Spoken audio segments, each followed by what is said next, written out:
Once again, it feels like the NFL has it out for the Las Vegas Raiders. Hey Raider Nation! Before we dive into today's big story, make sure to subscribe to the channel, hit that like button, and don't forget to smash the bell icon so you never miss the latest Raiders news. Let's get into it. Now here's what's going on. While the NFL just dropped the new season schedule for every team, there's a hidden detail that Raiders fans can't afford to ignore. It's called the net rest edge. Sounds technical, but stay with me, because this one's important. Net rest edge basically means how much extra rest one team gets compared to its opponent before a game. And guess what? The Raiders got the worst deal in the entire NFL. Let me break it down with a simple example. Say the Chiefs are coming off a full week of rest and the Raiders just played a tough Monday night game. That means the Chiefs have 8 more days of rest than the Raiders before they meet on the field. That's a huge disadvantage, and it's exactly what's happening this season.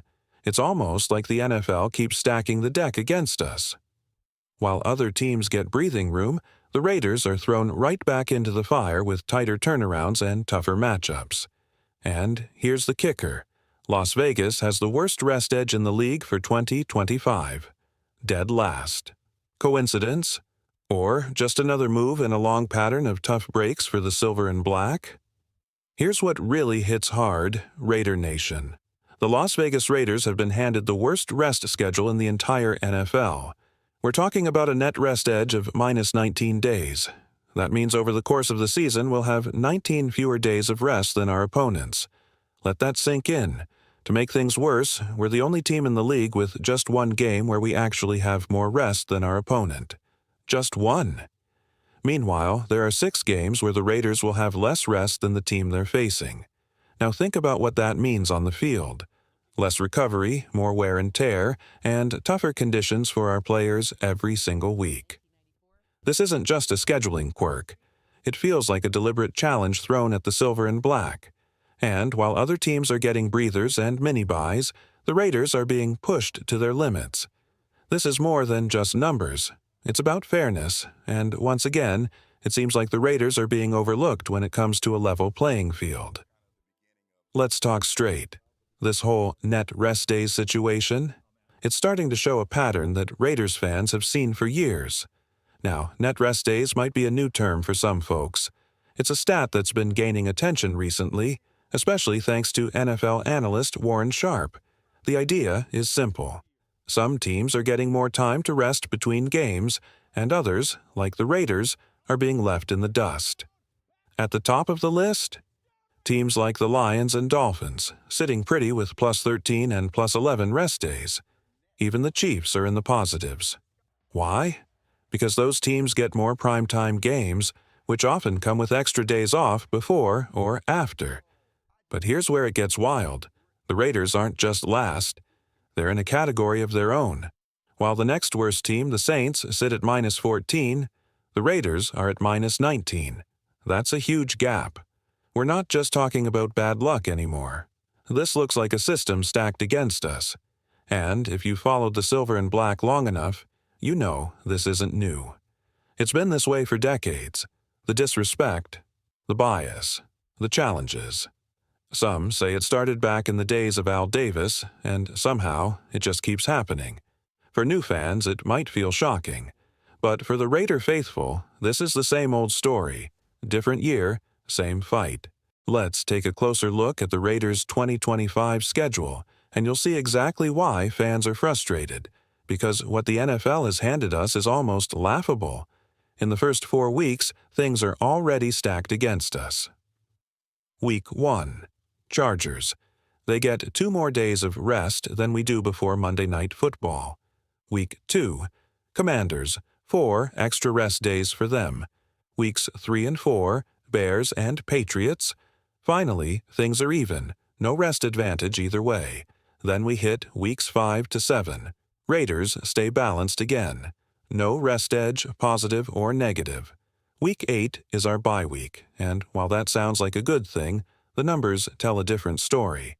According to Warren Sharp's research, it's not just about when you get your bye, it's about how your rest compares to your opponents in key stretches of the season. That's where things start to go south fast. From Week 9 through Week 13, the Raiders face a brutal run. Both matchups with the Chargers, we're at a disadvantage each time. Against the Browns, we're short 3 rest days. Week 13, Cowboys. Even though it feels like we get a long break, from a Thursday game to the next Monday, Dallas has a bye in B, which means they still get 3 more days of rest than we do. It gets worse. From Week 14 to Week 18, the only game where the Raiders have any rest advantage is against the Eagles, by just 1 day, and it's on the road against one of the strongest teams in the league. Then we close the season with the Broncos, Texans, Giants, and finally the Chiefs, who, of course, get 3 extra days to prepare for us in the season finale. So, let's get this straight. 1 single rest edge all year, and it's 1 day against the Super Bowl runner-up? It's no wonder Raider Nation is fed up. The schedule speaks for itself. Let's zoom in on the AFC West for a moment, because what's happening to the Raiders becomes even clearer when you compare it to our division rivals. Chargers, plus 5 net rest days. Chiefs, plus 2 net rest days. Broncos, minus 4 net rest days. And then the Raiders, a brutal minus 19. Let that sink in. Not a single team in the division comes close to the beating the Raiders are taking with their rest schedule. And before anyone throws out the old excuse, well, they're on the West Coast, so they travel more.